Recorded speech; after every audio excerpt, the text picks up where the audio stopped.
Good afternoon, I'm Sally Biddulph.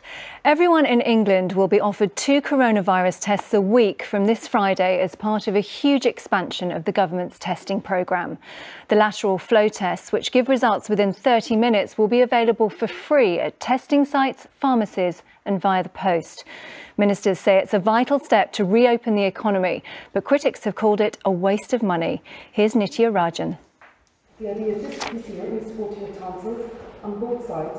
Regular, rapid testing for all.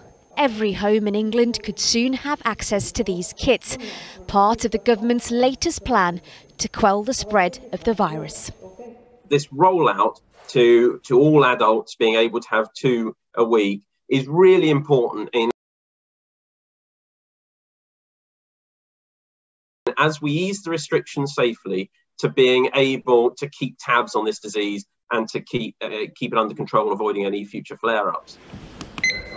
The timing is key. With more than 31 million people having already received their first dose of the vaccine, the government is hoping more tests will mean more freedom.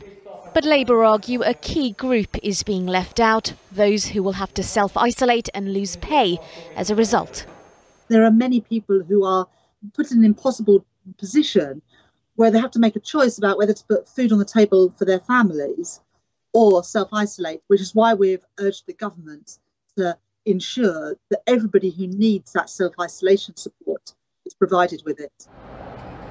In order to fully unlock lockdown and see the economy back in business again, the government will need everyone to take part, especially those who have COVID-19 but not its symptoms. And so testing kits will be available for online orders and home delivery. They can also be accessed at local participating pharmacies and testing centres. I don't know if it's the best strategy, but I think the more we can do, the better. I think we're at such a critical juncture in terms of keeping our gains. The hope is with more people doing these tests, COVID will be kept under control. Nithya Rajan, ITV News. A new traffic light system for foreign travel is also expected to be unveiled later. It could allow people to go on summer holidays abroad, though some countries will be off limit. Ellie Pitt is at Heathrow now for us. Ellie, how will this work?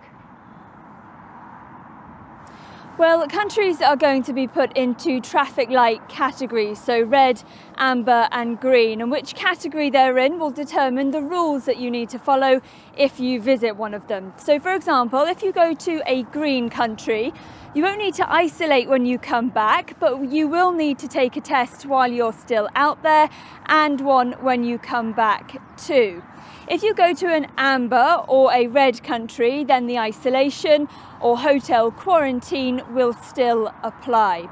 Now, there are 3 things that will determine which country goes into which category: the number of COVID cases it has, the number of COVID vaccinations it's given out, and if there are any emerging or new variants. Travellers at a very quiet Heathrow today weren't exactly sold on the idea of the traffic light system. As someone who's vaccinated, I'm not sure what the point is of getting 3 COVID tests in the span of 10 days. I think everyone should take care of their immune system, because it's one thing to rely on government regulations, but you need to build your health and your immunity anyway. Now, it's worth remembering that if you live in England, the earliest you'll be able to travel abroad is May the 17th. And now we don't know which country's going into which category just yet, but the government's task force on this will be giving its recommendations to the Prime Minister in exactly a week's time. Some of the finer details expected shortly after that. Elliot Heathrow, thank you. Well, our political reporter Shihab Khan is here with me now. Shihab, the Prime Minister is expected to confirm more details. What do you think's coming? Yeah, so we are expecting a press conference later today. He'll be speaking about whether or not England in particular can move on to step 2 of the government's roadmap out of lockdown. If he confirms that that's what we're doing, and we do think that's what he'll say, that will mean that on the 12th of April we'll be able to do things that we haven't been able to do for a long time. That includes going to the hairdressers and salons to get your hair cut. There'll be plenty of people at home that are itching to do that. Gyms will reopen, so you can do some exercise at gyms. But also hospitality will be able to serve food and drink outdoors. It means you can go to your favourite restaurant or your pub and you can order a drink and you can eat outdoors. They are significant things that people have been waiting for some time. That does apply to England only. At the moment, it appears that we are on track to do that. There are plenty of Conservative MPs that want us to unlock faster, but the Prime Minister will address those later this afternoon. Shihab, thanks very much. Hairdressers and barbers across Scotland reopened this morning as further coronavirus restrictions were lifted there. It's 4 months since Scots were able to get a haircut. Garden centres and homeware stores are also reopening.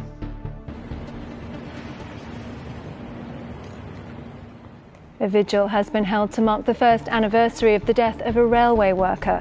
The husband of Belly Mujinga was among those attending the socially distanced ceremony at London's Victoria Station. She died with COVID-19 after reports she was coughed on by a customer.